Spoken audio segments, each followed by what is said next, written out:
estoy aquí, sí. Bienvenido, Héctor. Gracias, ¿cómo están? Si quieres oíste, Héctor, lo que dije hace rato, no habías entrado, ¿verdad? No, no había entrado Rudy, pero sí Déjame hacer un resumen de lo que les comenté, porque en ese aspecto tú eres una gente importante.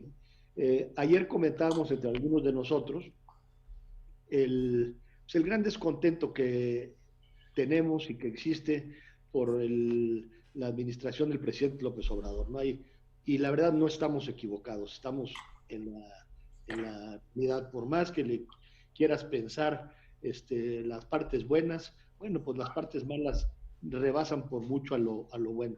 Pero lo que decíamos aquí, ¿cómo le hacemos nosotros los chavos de 75 años para hacer que este descontento se vaya, se permee hacia las clases populares, a las clases que tienen 30 y 40 millones de votos, a las que hay que hacerles entender las equivocaciones y los errores del presidente. Ese es el resumen, Héctor, de lo que un momento estábamos comentando, y estábamos pensando que cada semana como que nos dejáramos una tarea, es lo que propuso Alejandro Ostros, que me parece muy, muy cuerdo, que nos dejáramos una tarea para un tema, hablamos un rato de chachachá y de cotorreo y de jajaja, pero un rato también de algún tema en el que todo el mundo nos metamos, y durante una semana tenemos tiempo para más o menos prepararlo, para dar opiniones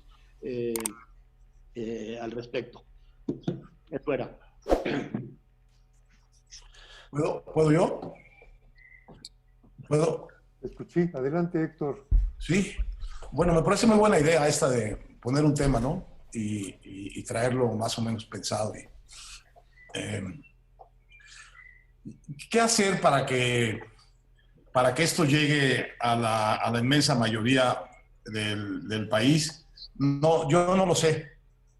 Lo que sí sé es esto, que este gobierno tiene totalmente perdido el pleito en lo que durante la época de Fox se llamaba el círculo rojo. Lo tiene totalmente perdido.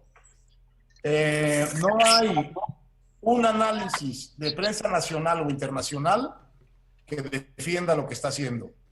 Hay unos 2 o 3 o 4 que intentan fallidamente apoyar, y muchos de los apoyadores abiertos han desaparecido. Bueno, ¿esto qué quiere decir?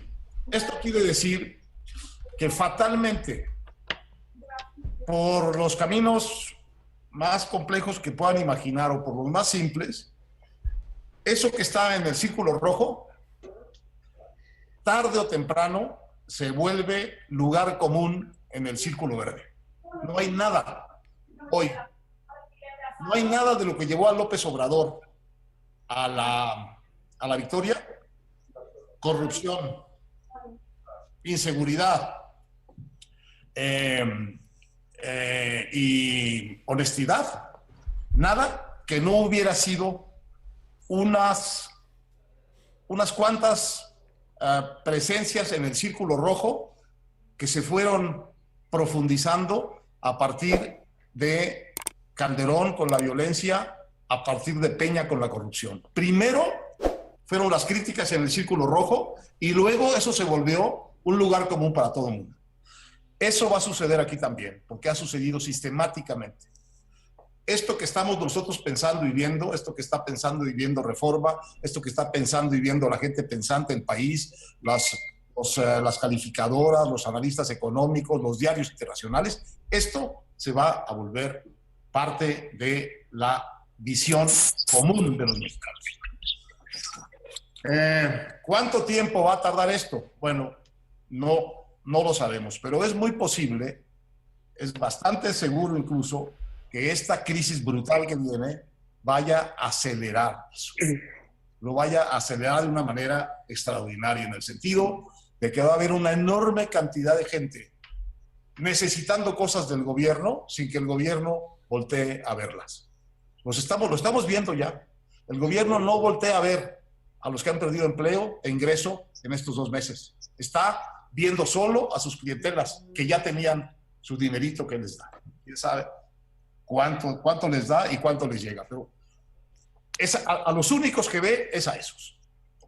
Entonces, el tema es cómo se organiza esto políticamente para que tenga una consecuencia en quitarle poder. Porque mientras no le quitemos poder, realmente la cosa no va a mejorar desde el punto de vista de nuestra presencia como ciudadanos. Bueno, yo creo que no hay más que caminos institucionales para esto y que hay que confiar en eso, porque mi idea es que si la democracia lo trajo a López Obrador, la democracia es la que lo debe de moderar. Y esto pasa por las instituciones, y pasa por dos instituciones fundamentales. Una es la Suprema Corte de Justicia de la Nación. Yo les aconsejaría no dar por vencida a la Corte ni por capturada a la Corte. El escándalo de inconstitucionalidad de este gobierno no lo habíamos visto nunca. Todas y cada una de las leyes que este gobierno ha puesto, las importantes, están bajo querella constitucional. Todas, cada una. Todas.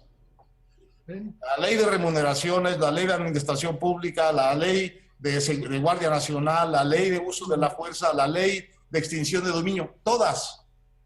Y sus obras, la cancelación del Naim y la creación del Santa Lucía, hay amparos contra ellas. Entonces, hay un trabajo que hacer muy serio con la Suprema Corte de Justicia, con los 11 ministros, porque no solo es que estén sujetas a querellas constitucionales estas leyes del presidente, sino que son groseramente anticonstitucionales. De manera que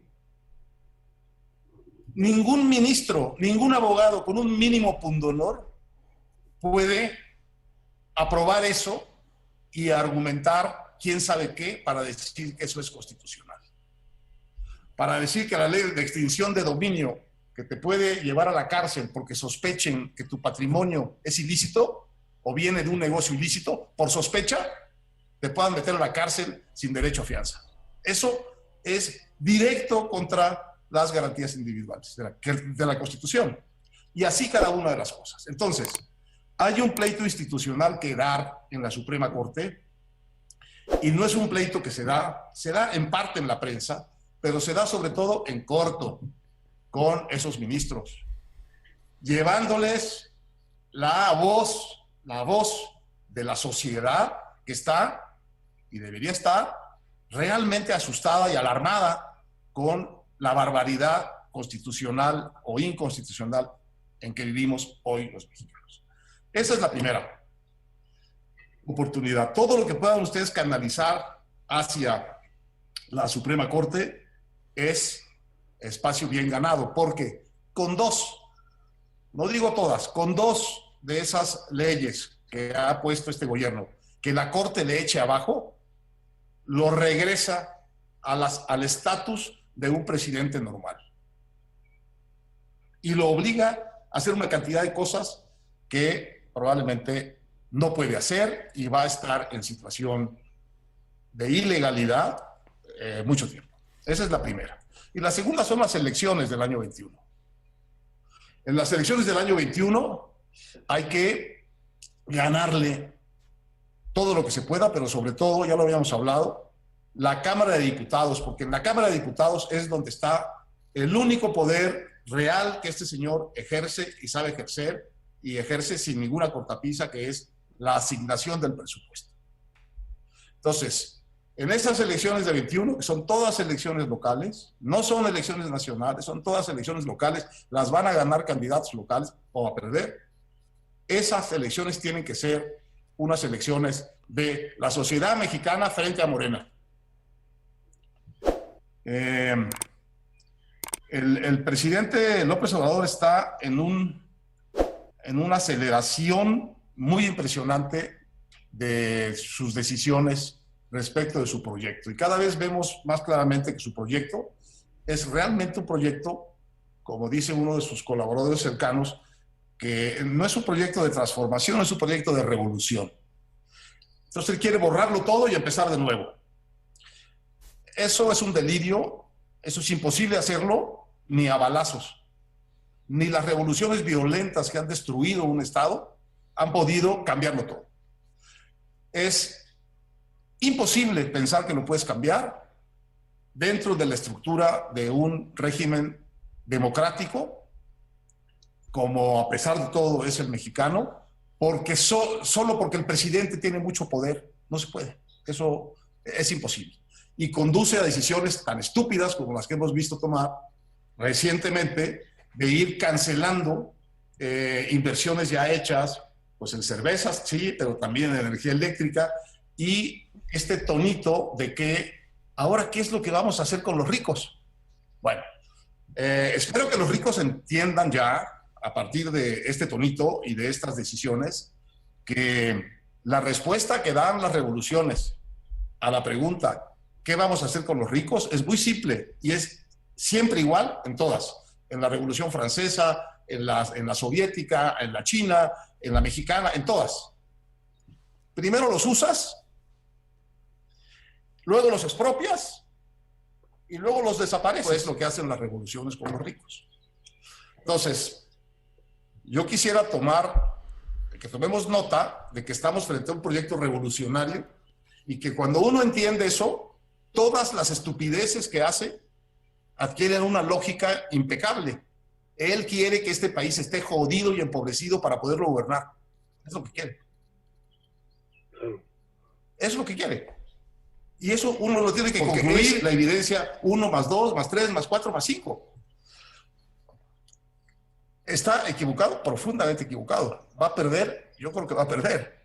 Porque lo que eso va a hacer, eso sí que va a dividir a la sociedad y va a poner de un lado a ese gobierno con todos sus poderes y sus clientelas y del otro lado al resto de la sociedad. Léanse un artículo que va a publicar mañana Luis Rubio, que siempre ha sido muy escéptico de estas cosas, en donde plantea eso. Dice, bueno, esto ya llegó al tema de una disyuntiva. O gana el proyecto retro y autoritario del gobierno, o la sociedad se organiza y le da una salida a este asunto. Entonces, no hay salidas fáciles. No hay salidas rápidas, pero hay salidas institucionales y hay que organizarse en torno a eso. Veo que Ricky subió una petición que estaba muy bien hecha de revocación de mandato ya para López Obrador. Yo creo que no es el momento de la revocación del mandato ya para López Obrador, porque en este momento te lo podría ganar. Y podrías estarle dando a él un instrumento político que le urge tener en este momento. En cambio, si lo dejamos para el año 22 como está planteado institucionalmente, así está en la ley, así está acordado ya, entonces lo que vamos a tener tenemos un momento institucional de presión sobre la Corte, tenemos unas elecciones intermedias en 21 en donde hay que derrotar a Morena y a López, y luego en el 22, muy probablemente, si perdió las elecciones del 21, estará tan jodido todo el país, porque no se va a recuperar muy rápido, que probablemente pierda también la revocación de mandato por pendejo y por petulante. De manera que aquí hay un problema de timing y de paciencia. Lo que ha ido sucediendo es que él ha ido perdiendo una aprobación que tenía sistemáticamente y ha perdido por completo el mundo de la opinión pública crítica del Círculo Rojo. Y eso es una garantía de que se va a desfondar su popularidad poco a poco y que el Círculo Verde va a ir poco a poco tomando todo lo que está, como ha sucedido otras veces en el Círculo Rojo. De manera que esas son mis perspectivas.